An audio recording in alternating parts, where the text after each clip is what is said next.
Sítios abandonados. Investigá-los é explorá-los sem limite. Conhecer as histórias, falar com quem lá passou e perceber que estes locais guardam muitos segredos escondidos. Cada porta aberta é um mundo novo por descobrir. Ruínas industriais. Antigas fábricas que já produziram riqueza, por onde passaram trabalhadores que ali deixaram histórias de vida. Crise, má gestão, falta de investimento ou de visão estratégica. Muitos são os motivos que deitaram abaixo empresas outrora importantes. Mas poucas, mesmo depois de fecharem, perduram no tempo, como a Alba, uma fábrica metalúrgica que deixou a marca dela para sempre no país inteiro.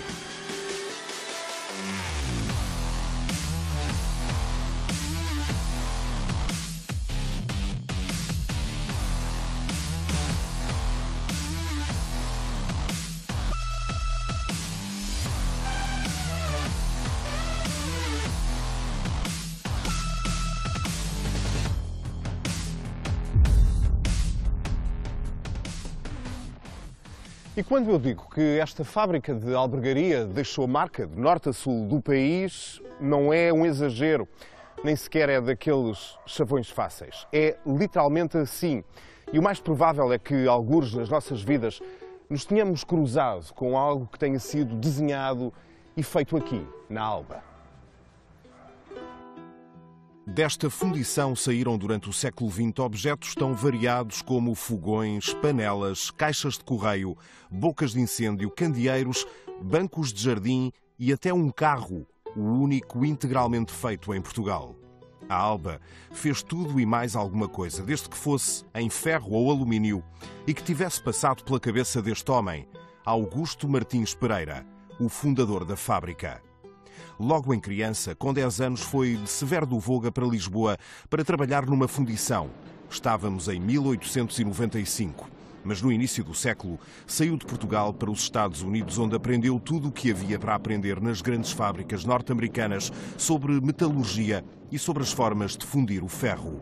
Voltou em 1907 com a ambição de construir em Portugal uma fábrica como as que tinha visto na América. E conseguiu. Com a ajuda de sócios e após uma passagem pelos Açores, instalou-se aqui em Albergaria à Velha, onde fundou nos anos 20 a fundição mais moderna do país. E depois disso, a Alba nunca mais parou de crescer. Pedro, estamos precisamente no sítio onde foi tirada esta fotografia. Este era o cenário habitual do dia-a-dia, com uma série de caminhões prontos para sair, ou foi só para a foto? Era uma fábrica que tinha 700 colaboradores e, portanto, produzia em grande quantidade. Quando eu era mais novo, andava por aí. Andava por aqui, eu brincava na carpintaria, brincava na serralharia. Portanto, era o bisneto do dono, mas tinha uma relação normal com os funcionários. Eu sempre tive uma relação muito estreita e muito amigável com as pessoas que trabalhavam aqui. Aliás, jogávamos futebol com os filhos dos operários. A empresa sentia-os parte da família? Aliás, era o mais frequente as pessoas dizerem a minha fábrica, a minha empresa. Ainda conheceu o seu bisavô em criança? Conheci o meu bisavô em criança. Quem era o seu bisavô? Para mim era uma pessoa, acima de tudo, um grande visionário. Como homem, como profissional. Era um homem, um empresário que defendia a eficiência, não é? E a eficácia, sobretudo. Ele tinha uma grande aproximação às pessoas, particularmente até às pessoas com mais dificuldades. Provavelmente porque a origem dele não foi uma origem muito fácil. Foi uma pessoa que nunca se desligou das raízes que tinha. E isso mesmo levou, certamente, a encontrar felicidade na possibilidade de ajudar os outros. Mas quando era um rapaz muito novo, imaginava que 40 ou 50 anos depois estivéssemos aqui a conversar sobre um sítio abandonado? Se eu pensasse nisso, não ficava surpreendido, sou sincero. Fui sentindo ao longo dos anos que algumas das qualidades desta empresa estavam a perder-se. Porque, digamos, é preciso estar permanentemente a investir em novas soluções técnicas, em novas soluções em termos de produtos. Eu hoje sou empresário e eu diria que quase todos os meios que eu tenho são para apostar no desenvolvimento, em novos equipamentos. Eu entendo que ser empresário é ter essa atitude. E, efetivamente, não era isso que acontecia. Eu acabei por tirar um curso de Engenharia Metalúrgica para ficar à frente da fundição. Acabei por sair, passados vários anos depois da empresa, e mais tarde consegui adquirir a marca e quero ver se consigo recuperá-la e voltar a projetá-la.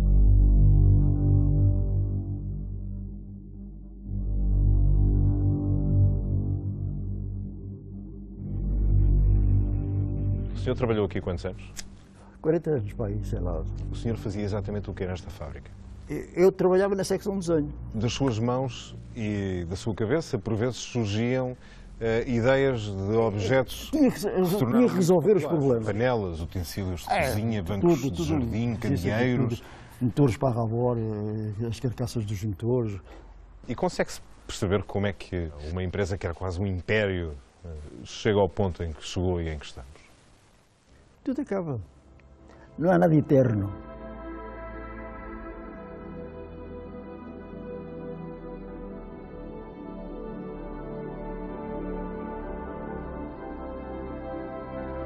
Há muitas partes desta fábrica que, apesar de degradadas, parecem paradas numa cápsula do tempo.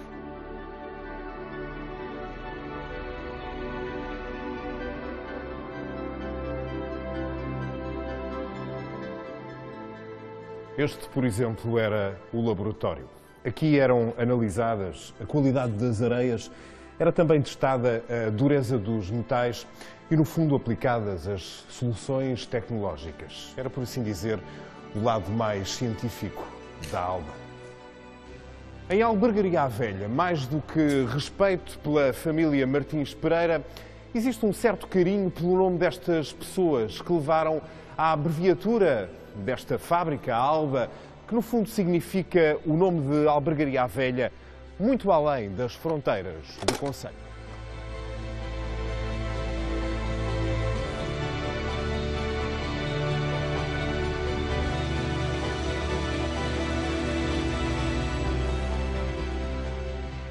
E não é para menos. Além de ter dado trabalho e sustento a centenas de famílias da região durante várias gerações, Augusto foi também um benemérito e investia uma boa parte dos lucros da empresa na melhoria das condições de trabalho e de vida dos funcionários e da população em geral, sobretudo dos mais pobres. Fê-lo aqui em Albergaria e no concelho vizinho onde nasceu, Severo do Voga.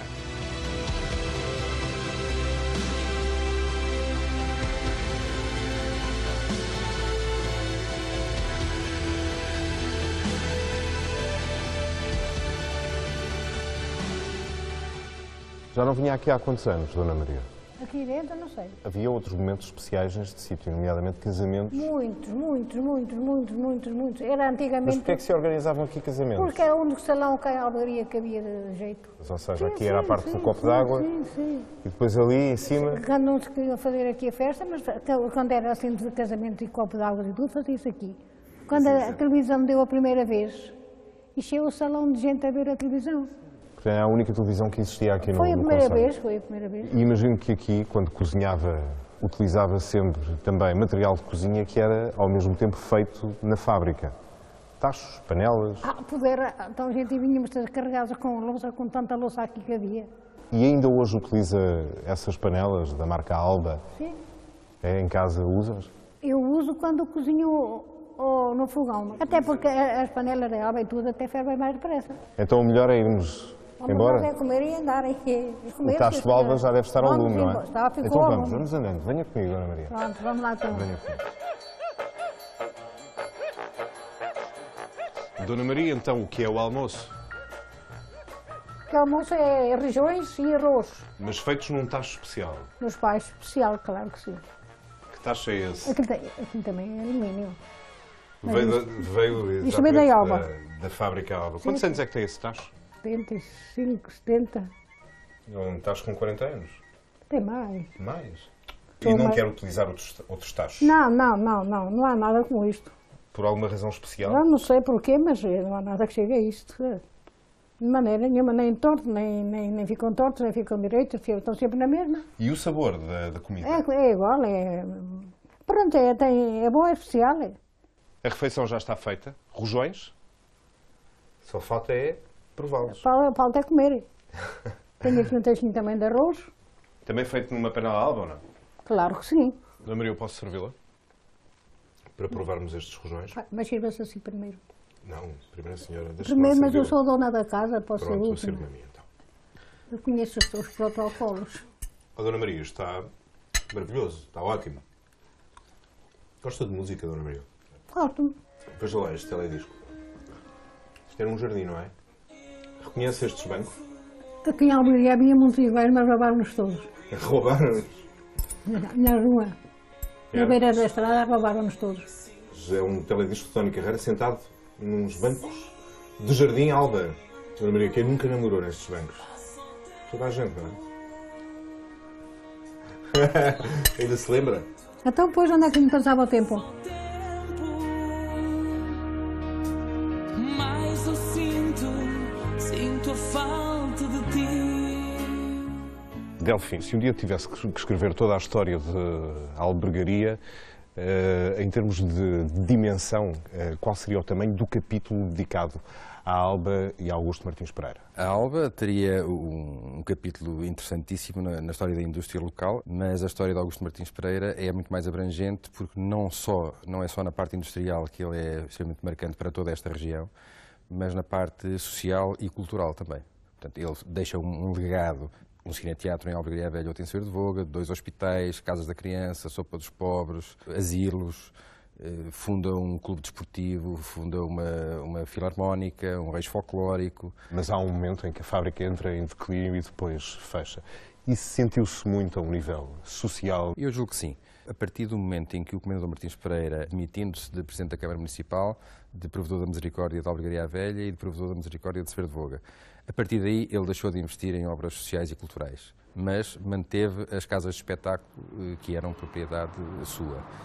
Com a morte dele e depois com o posterior declínio da empresa, das fábricas Alba, naturalmente o número de empregados foi maior, quer dizer, todo o apoio que havia e toda a dinâmica que havia foi baixando. Seria esta terra diferente se a Alba ainda fosse uma fábrica muito ativa? Sim, eu penso que sim. Se a Alba hoje funcionasse como grande empresa na vanguarda, como sempre esteve, seria com certeza um polo bastante dinamizador da nossa economia local. Dos 1001 projetos pensados, desenhados e fabricados pela Alba, este foi o que mais deu que falar. Um carro, um desportivo pronto para correr. Só foram fabricados 3. E este, que atualmente está no Museu do Caramulo, é o único que tem um motor feito em Portugal. E ainda trabalha.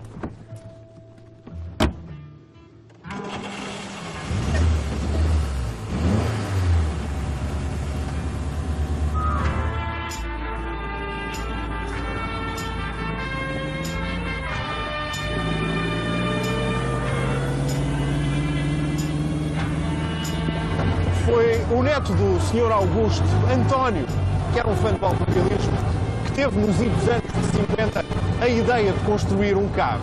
E assim foi. Este automóvel amarelo com linhas azuis no capô era um vencedor nas pistas.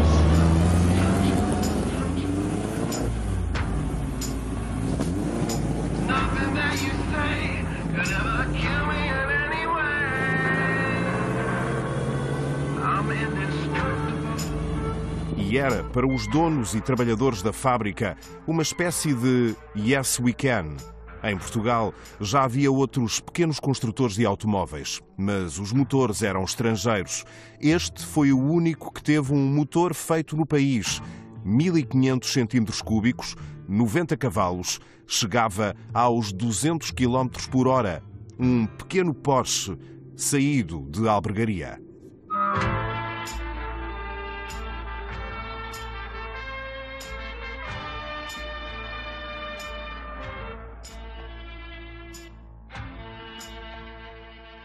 Sr. Zé, esta foi a equipa responsável pela execução deste carro, no fundo, por este projeto. Mas o senhor é a pessoa que falta aqui. Mas para os senhores foi uma aventura na altura, ou não? Pois foi, então isto foi à base dos carros, daqueles Fiat e Volkswagen, que ele começou a escangalhar aquilo e depois aproveitou para ter a ideia de fazer um carro de corrida feito mesmo por eles, pelo Sr. António Augusto. E então arranjou aquela seleção de pessoas que estavam mais ou menos dentro do assunto, que eram os melhores artistas que havia lá na fábrica naquela altura, uns a fazer os moldes, outros a fundirem, outros a tornearem, e então fizeram tudo, menos as vielas, a cambota foi feita lá também, as vielas e os pistões, que isso não era impossível fazer. De resto foi tudo feito lá. O que é que fez exatamente Foi neste da carro? parte elétrica. Quando foi a altura de começar a meter os piscas e as buzinas e as luzes e tal, é que fui chamado, então lá estão. E uma coisa muito engraçada, porque era na altura em que, para se trabalhar, fazer horas, tinha-se que pedir uma licença ao sindicato. E o sindicato deu-lhe essa licença para fazer horas? E então dávamos lá os pintores, eu e os pintores, e nos acabamentos mesmo, já estávamos nos acabamentos, quando o porteiro telefonou lá para baixo, que a garagem era lá no fundo da fábrica, dizer: vocês fujam, porque está aqui a fiscalização. Para não serem apanhados a fazer horas extraordinárias?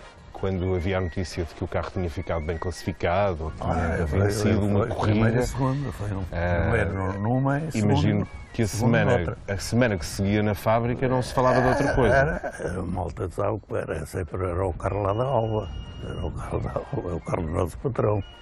Achou algum dia que a vocação da Alba poderia ser ou passar por ser uma construtora de automóveis? Não, nunca passou para a ideia essa coisa. Só que ando triste da maneira como aquilo acabou.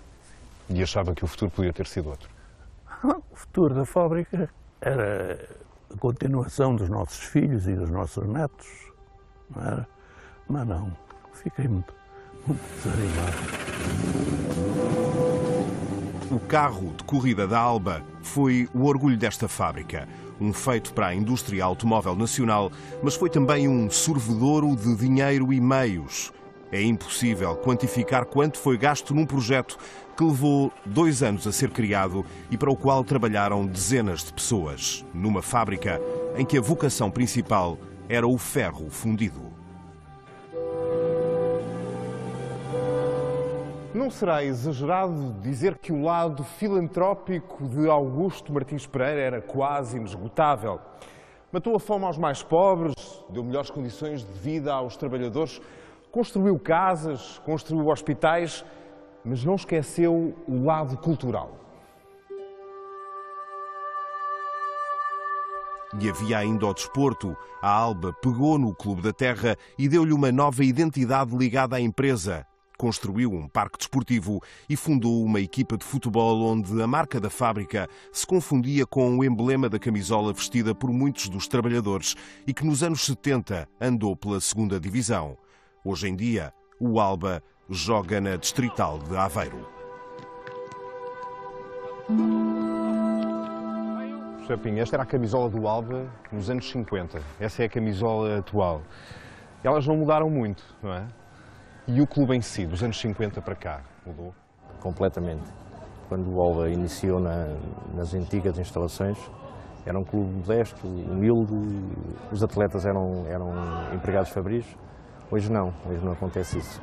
Agora tem 15 escalões, tem miúdos desde os 4 anos até a idade adulta. O seu pai era funcionário da Alba? Ele, junto com os colegas dele na altura, saíram da fábrica e iam andaram a construir o campo. Depois, mais tarde, jogou e fez a vida dele todo cá em Albergaria. Mas o clube manteve o símbolo Alba. Faz sentido hoje em dia manter esta identificação da equipa? O Alba nasceu pela empresa, foi conhecido pela empresa. Tem um símbolo que é o mais simples possível. Está identificado por Albergaria.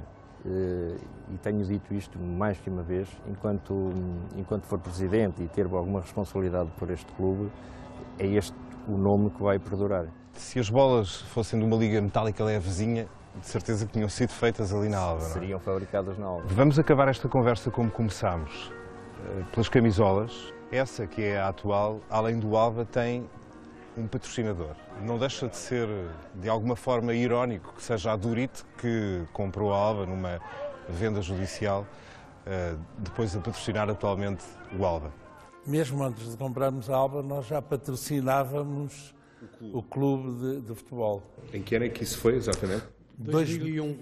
A compra do estabelecimento inicial foi um pouco menos que €1 milhão, na altura 900 e tal mil euros. Depois mantiveram-se aqui quantos anos?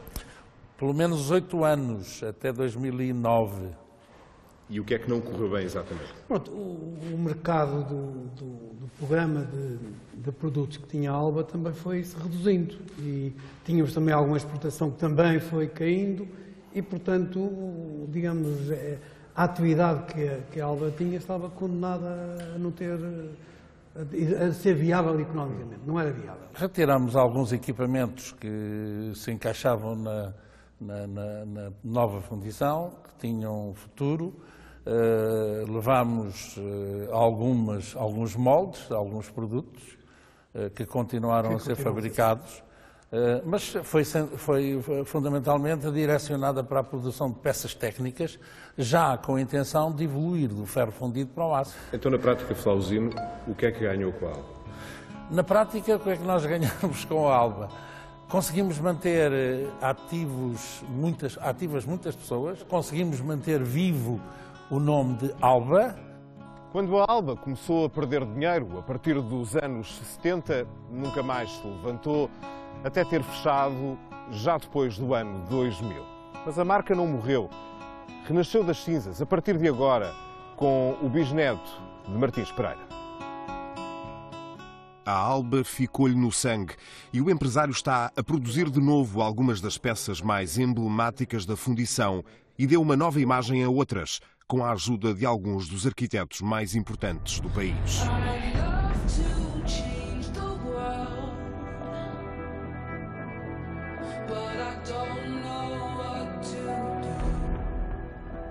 A Alba, enquanto marca, tem então a promessa de que vai continuar no mercado. Bem, estas paredes vão ficar à espera de melhores dias, para já estão abandonadas. Mas talvez aqui se concretize a promessa para a construção de um museu da indústria, para que os objetos que ainda fazem parte da nossa história e do nosso dia-a-dia permaneçam para sempre à vista de todos.